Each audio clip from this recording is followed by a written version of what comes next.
Hello, everyone, and welcome to the Too Many Guys Soccer Show Supplemental Report. Today, we're going to preview the FA Cup semifinals at Wembley. I'm your humble correspondent, Chelsea Mike Shostak, here to talk everything we can about what's going to go on at Wembley this weekend. And, while I cover the lower leagues for the show, you know that all of the lower league teams have been eliminated. So we're only left with Premier League teams. However, I will do my best. I mentioned on the lower league report that you watch 10 plus lower league games this weekend, but they've added nice little gaps in there for you so that you can watch both of the FA Cup matches. And so just a reminder, this is Eastern Daylight Time, but we're going to see Man City versus Liverpool at 10:20 on Saturday. And then we'll have Chelsea taking on Crystal Palace 11:20 on Sunday. Both of those games are on ESPN Plus. That's just a reminder. I know I say it all the time, but I swear that ESPN doesn't pay me.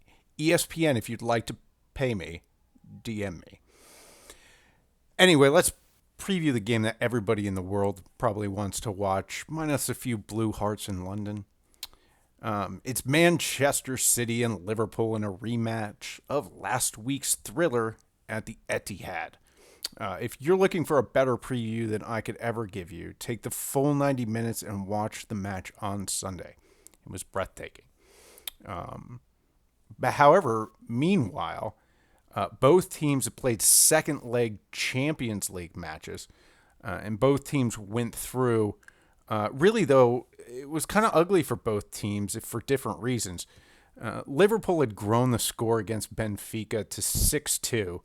And they looked primed to coast their way through, but Benfica added 2 late goals. And they both kind of made Liverpool look really bad at the back. Meanwhile, in Madrid, City outlasted Atletico 0-0, taking the tie 1-0 in aggregate, but the match can only be described as brutal. Atleti finished with 10 men after Felipe was sent off, and after that there was a brawl. 7 players in total were shown yellow cards or red cards, but City ultimately survived. Kind of importantly for this matchup coming, Kevin De Bruyne and Kyle Walker were forced to leave early, and so we've got concerns as to whether or not they will be available to this weekend. And you know what, Pep did not sound too optimistic. Now, it'll be interesting to see how Klopp approaches the lineup. Liverpool have generally not started their normal 11 in cup matches, but with only Jota carrying a small knock, they should have everybody available to play if that's what they want to do.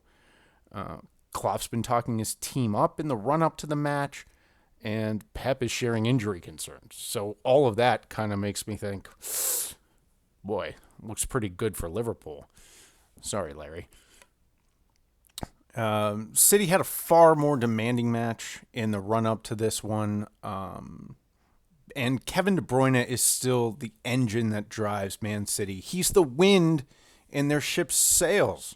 Get it? Because they got sails on the crest. Anyway, anytime he's not 100%, it's a +1 to City's opponent. Jurgen Klopp has been making a point of saying how much this matters to his team. But you could see where, with the League Cup already in their pocket, and matches against Man U and a big Merseyside derby against Everton coming up in the next week, maybe Liverpool takes their feet off the gas a little bit. I think a lot of answers about this one come in the 1 hour run up to the game where we see the lineups. But let's say Jurgen Klopp sees what I see. Everton and Man U, while big historical rivals of Liverpool, are playing just joyless football at the moment. Frankly, the kind of football that the likes of like Minamino or Joe Gomez should have no problem thriving in. And the opportunity to pull a quad has got to be really, really tempting. I don't like City's fitness. I don't feel like the FA Cup has ever been a true priority to them, especially with Pep's City cabinet devoid of a particular big-eared trophy. And I'm afraid that some of the injury news gives Pep the license to overthink it. Give me Liverpool 3-1. And by the way, feel free to comment below on YouTube if you feel differently. Or if I'm completely wrong, later on you can rub my face in it. I personally hope I am. I don't like Liverpool, but we'll see. All right, let's move over to the Sunday semifinal where we've got Chelsea taking on Palace. Just to recap, in the past month, Chelsea have been put up for sale. They've been sanctioned by the government. They haven't been allowed to sell tickets to the games, and then they've sort of been re-allowed to sometimes. In the meantime, Chelsea manager Thomas Tuchel was forced into being the spokesman for just the entire organization. We'll never know how much that leads to this, but it may or may not have precipitated a divorce he's now going through.